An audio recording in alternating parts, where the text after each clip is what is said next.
तो विट्ठल भाई पटेल जो थे, he was the elder brother of Sardar Patel. Sardar Patel को आप सब जानते हैं, सरदार वल्लभ भाई पटेल एक बहुत प्रोमिनेंट फिगर है हमारी इंडियन फ्रीडम स्ट्रगल में एंड आज़ाद भारत के पहले गृह मंत्री थे। उन्होंने भारत में जो आपकी प्रिंसली स्टेट्स हैं, इनके इंटीग्रेशन में बहुत प्रमुख भूमिका निभाई थी और अगर सरदार वल्लभ भाई पटेल ना होते, तो शायद भारत का मैप आज जैसा दिखता है, वैसा ना होता। तो विट्ठल भाई पटेल इनके बड़े भाई थे एंड सिर्फ इतनी सी बात पे इनकी जो है पहचान खत्म नहीं हो जाती कि ये सरदार पटेल के बड़े भाई थे। इनका अपना भी एक अलग जो है कंट्रीब्यूशन इंडियन फ्रीडम मूवमेंट में रहा है। ये स्वराज पार्टी के को-फाउंडर थे। बहुत इंपॉर्टेंट पॉइंट है, याद रखिएगा। विट्ठल भाई पटेल स्वराज पार्टी के को-फाउंडर थे।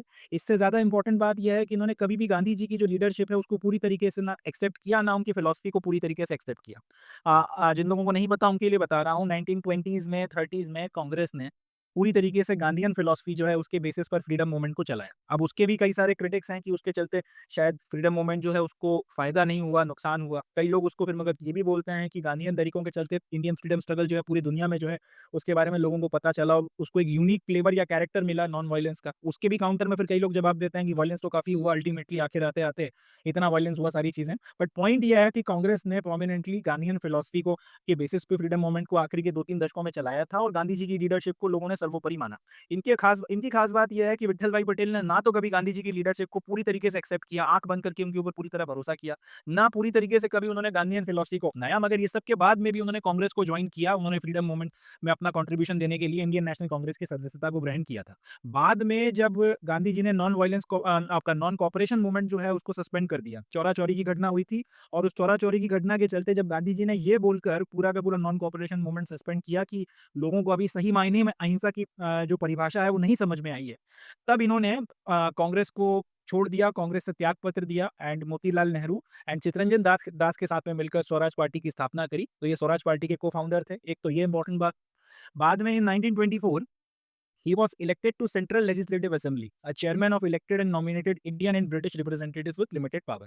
तो 1924 में फिर ये सेंट्रल लेजिस्लेटिव असेंबली के लिए चुने गए। स्वराज पार्टी को बनाया और उसके बाद में फिर इलेक्शंस लड़े एंड सेंट्रल लेजिस्लेटिव असेंबली में ये चुने गए। ये सेंट्रल लेजिस्लेटिव असेंबली आप मान सकते हो जैसे आज की भारत की संसद है या भारत की लोकसभा है, उसी का इक्विवेलेंट आप मान सकते हो। पूरी तरह से तो नहीं कह सकते क्योंकि लोकसभा के पास में तो बहुत सारी ज़्यादा पावर्स हैं, मगर अगर आपको कंपेयर करना है तो आज की तारीख में जैसे लोकसभा है, उसी तरीके से उस वक्त में एक सेंट्रल लेजिस्लेटिव असेंबली होती थी। हालाँकि उसके पास में उतनी पावर नहीं होती थी जितनी आज की तारीख में लोकसभा के पास में है, बट एक कंपैरिजन के लिए बता रहा हूँ कि किस तरीके का ये किस बॉडी में चुने गए थे। अब ये जो सेंट्रल लेजिस्लेटिव असेंबली थी उसमें उस वक्त में इलेक्टेड इंडियंस भी जाते थे, यानी इलेक्शंस के थ्रू भी लोग जाते थे। नॉमिनेटेड इंडियंस भी जाते थे और इसके अलावा नॉमिनेटेड ब्रिटिश रिप्रेजेंटेटिव्स भी जाते थे। और इसके पास में बहुत ज़्यादा पावर्स नहीं थी, लिमिटेड पावर्स थी, मगर कुछ कहने के लिए थोड़ी बहुत इनके पास में पावर हुआ करती थी। तो इस असेंबली में ये लोग गए थे, इनका ऑब्जेक्टिव ये था कि यहाँ पर जाकर भी हम लोग जो है भारत की जो फ्रीडम मूवमेंट से रिलेटेड बातें हैं उनको उठाएँगे और क्योंकि सेंट्रल लेजिस्लेटिव असेंबली में किसी चीज़ को बार-बार उठाया जा रहा है, तो सरकार को कुछ तो एक्शन उसके ऊपर लेना पड़ेगा। हमारी बातों को कुछ हद तक तो जो है मानना पड़ेगा, एक बात। दूसरी बात ये कि न्यूज़पेपर में बातें आएँगी, लगातार इनके बारे में लिखा जाएगा, छापा जाएगा, रीजनल न्यूज़पेपर्स में बातें जाएँगी, तो फिर ये लोगों तक पहुँचेंगी, लोगों के बीच में इसके ऊपर जो भी विषय उठाए जाएँगे, उस पर डिबेट होगा, डिस्कशन होगा। तो चर्चा का विषय बनेगा, नेशनल कॉन्शियसनेस बढ़ेगी। ये सारी चीज़ों के चलते उन्होंने इस चेंबर को जॉइन किया, इसमें इलेक्ट इलेक्ट होके गए और वहाँ पर इस अपना ये जो एजेंडा था उसको आगे बढ़ाया। बाद में इसी सदन में 1925 में वो इसके प्रेसिडेंट बने थे। ये बहुत इंपॉर्टेंट है। इसी सेंट्रल लेजिस्लेटिव असेंबली के फिर वो प्रेसिडेंट चुने गए, जिसको हम लोग आज की तारीख में स्पीकर बोलते हैं, 1925 में।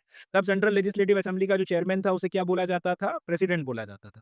और आज की तारीख में हमारी जो लोकसभा है उसके चेयरमैन को क्या बोलते हैं हम लोग? उसके चेयरमैन को हम लोग स्पीकर बोलते हैं। तो उस वक्त की जो सेंट्रल लेजिस्लेटिव असेंबली थी उसके प्रेसिडेंट यानी कि उसके स्पीकर जो है 1925 में चुने गए और इस तरीके से ये पहले भारतीय हो गए जो पहले इलेक्टेड प्रेसिडेंट या स्पीकर बने इस तरीके की संस्था के एंड पहले इंडियन जिन्होंने इस तरीके की पोजीशन जो है एस्टैब्लिश करी, इस तरीके की पोजीशन पर गए, उसके तौर पर इनका नाम जो है इतिहास में दर्ज हो गया। एंड साथ ही साथ इस पद पे आने के बाद में इन्होंने ये कन्वेंशन शुरू किया न्यूट्रलिटी ऑफ द प्रेसिडेंट का। बहुत इंपॉर्टेंट पॉइंट है, इसको याद रखिएगा, यूपीएससी इसके ऊपर सवाल पूछ सकती है कि इन्होंने ये कन्वेंशन स्थापित किया कि जो आपका चेयरमैन है उसके लिए सब बराबर है या स्पीकर जो है उसके लिए सब बराबर है।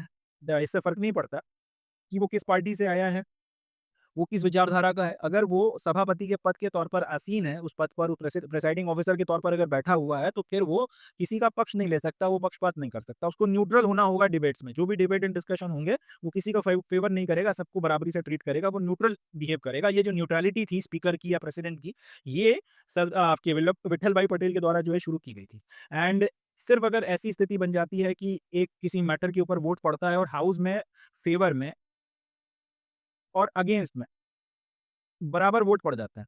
ऐसी कंडीशन में अगर एक टाई हो गया या स्टेटस को की स्थिति बन गई, तब एक कास्टिंग वोट अगर स्पीकर को डालना है तो फिर वो अपना पर्सनल ओपिनियन जो है टाई ब्रेकर के तौर पर इस्तेमाल कर सकता है। इसके अलावा स्पीकर जो है या फिर चेयरमैन जो है किसी भी आपकी इस तरीके की रिप्रेजेंटेटिव बॉडी का, वो हमेशा न्यूट्रल रहेगा। ये जो कन्वेंशन है ये सरदार वल्लभ भाई पटेल के जो बड़े भाई थे विट्ठल भाई पटेल, इनके द्वारा स्थापित किया गया था और ये आज तक जो है भारतीय राजनीति में इस्तेमाल हो रहा है। भारतीय राजनीति में आज तक जो है इस प्रथा का पालन किया जा रहा है। तो इसलिए विट्ठल भाई पटेल जो है एक इंपॉर्टेंट फिगर बन जाते हैं। क्योंकि अब ये न्यूज़ में आ गए हैं तो करंट अफेयर्स के पॉइंट ऑफ व्यू से एक इंपॉर्टेंट फिगर हो जाते हैं और इनके बारे में हमको पता होना चाहिए, इनके बारे में हमको पता रखना चाहिए। तो क्या-क्या पॉइंट्स हैं? विट्ठल भाई पटेल एल्डर ब्रदर थे सरदार वल्लभ भाई पटेल के। स्वराज पार्टी के को-फाउंडर थे। कभी भी गांधी जी की लीडरशिप और फिलॉसफी को पूरी तरीके से एक्सेप्ट नहीं किया, मगर कांग्रेस ज्वाइन करी। नॉन कोऑपरेशन मूवमेंट सस्पेंड होने के बाद में मोतीलाल नेहरू और चित्तरंजन दास के साथ में मिलकर स्वराज पार्टी की स्थापना करी। इसके को-फाउंडर थे। 1924 में सेंट्रल लेजिस्लेटिव असेंबली में चुने जाते हैं और 1925 में उसके पहले इंडियन प्रेसिडेंट बनते हैं। साथ ही साथ पहले इलेक्टेड प्रेसिडेंट जो है उसके तौर पहले इलेक्टेड इंडियन प्रेसिडेंट के तौर पर जो है इसमें इतिहास में इनका नाम दर्ज है। एंड स्पीकर के तौर पर या इस असेंबली के चेयरमैन के तौर पर इन्होंने न्यूट्रलिटी का जो कन्वेंशन है वो स्थापित किया था एंड जो आज तक जो है फॉलो हो रहा है। तो ये कुछ इंपॉर्टेंट पॉइंट्स हैं इनके बारे में जो हमको याद रखने हैं, इंपॉर्टेंट है। इनके ऊपर यूपीएससी में या सिविल सर्विसेज में या फिर और भी जो दूसरे आपके अपकमिंग कॉम्पिटिटिव एग्जामिनेशन है उसमें सवाल पूछा जा सकता है। चलिए, that's it from this news. आगे बढ़ते हैं, नेक्स्ट न्यूज़ देखते हैं।